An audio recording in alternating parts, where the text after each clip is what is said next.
नमस्कार सर्वांना, मी निमी ब्लॉगमध्ये तुमच्या सगळ्यांचं स्वागत आहे. आज पारायणाचा दुसरा दिवस आहे.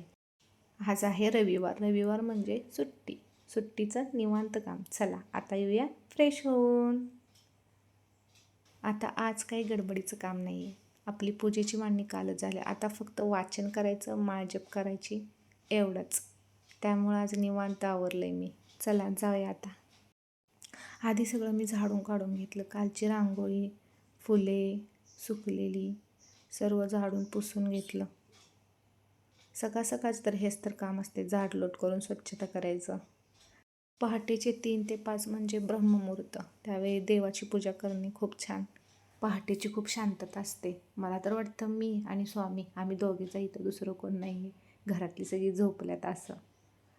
नंतर मी स्वामीच्या फोटोपुढे सगळी कचरा काढून दिवा लावला आणि पूजा करून घेऊया म्हटलं आता. कारण मला निवांत चाललेलं आज टिफिन नाही काय नाही. नंतर मी फुले वाहिली. काल माझ्याकडे ही फुले नव्हती, कारण एवढ्या पहाटे मला कोण फुले आणून द्यायचं. यांना मी सांगितलेलं पण यांच्या लक्षातच नाही. मग त्याच्यानंतर त्यांनी मला काल सकाळी फुले आणून दिली. मग मी नंतर दुपारी ती फुले वाहिली आणि आत्ता मी ना म्हटलं मला फुले पाहिजे होती पहिल्याच दिवशी. राहो मला म्हटले त्याला काय स्वामी काय फुले नाही म्हणून रुसतात काय तुझ्यावर. ते तर आहेच, स्वामी काय ॲडजस्ट करतात आपण देईल तसं. तरी पण आपण जेवढं होतं आहे तेवढं द्यायचंच. मला तर देईल तेवढं त्यांना कमीच वाटतं. हे करायचं ते करायचं सगळंच करायचं. नंतर मग रांगोळी काढून घेतली. रांगोळी काढून मी पोथीचं पूजन करून घेतलं आणि मी हात जोडून सांगितलं, जेव्हा आपण गुरुचरित्राचं पारायण करतो ना, तेव्हा आपण आपल्याला म्हणजे जर काही हवं असेल तर तो निश्चय करून ते पारायण वाचायला सुरुवात करायची असते. मग ते रोज आपण वाचायच्या आधी मागायचं नसते, पण आठवण करून द्यायची असते देवाला.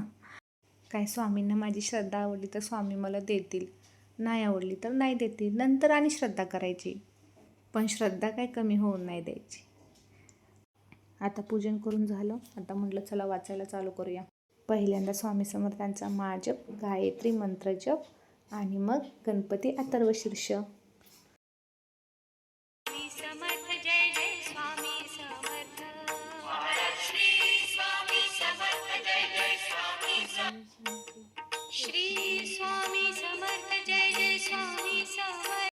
काल 1 ते 9 अध्याय होते.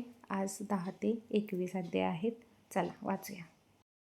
कालसारखं वाचून थोडासा ब्रेक घेतला. मी बाहेर आले तर आमच्या गुलाबाच्या झाडाला फूल लागलेलं. म्हणलं मला एक सकाळी फ्रेश फूल मिळालं, मग मी ते घेतलं स्वामींना देण्यासाठी. नंतर मी थोडीशी चालले कालसारखी. तेवढ्यात सकाळ झालीच. बघा किती सुंदर सकाळ, मस्त छान आमच्या टेरेसवरून असा व्ह्यू दिसतोय. चला आता सकाळ झाली, आरती करून घेऊया.